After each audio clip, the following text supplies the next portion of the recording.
سمير عثمان الشيخ ما بثته بعض القنوات الفضائية من مزاعم وفبركات ونشر أكاذيب حول مقتله ليل أمس الخميس في دير الزور. وحول هذا التضليل ينضم إلينا عبر الهاتف محافظ دير الزور.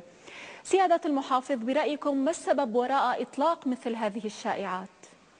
الهدف وراء الشائعات كما هو معروف هو إثارة الفتنة بين الشعب السوري وضعاف ثقته بالدولة، لأن الإشاعات دائما التي نتعرض لها في سوريا نبقى فترة طويلة لكي نتخلص منها. هذه العملية هي عبارة عن عملية تأخير عملية بالإصلاح،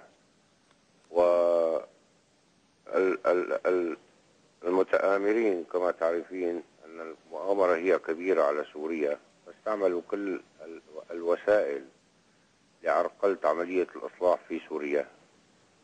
ونحن ندعو بهذه المناسبة الأهالي الكرام في مدينة دير الزور إلى التهدئة وعدم تصديق الإشاعات المغرضة التي يطلقها البعض والتي تهدف إلى عرقلة الإصلاح، وندعو الأخوة المواطنين إلى إزالة الحواجز ومساعدة البلدية في تنظيف والانتقال إلى مرحلة العمل، لأننا وعدناهم كما وعدناهم منذ حضورنا إلى هنا لأننا سنقف نحن وإياهم يد واحدة في العمل وفي الميدان، وسنكون أينما كانوا. السيد سمير عثمان الشيخ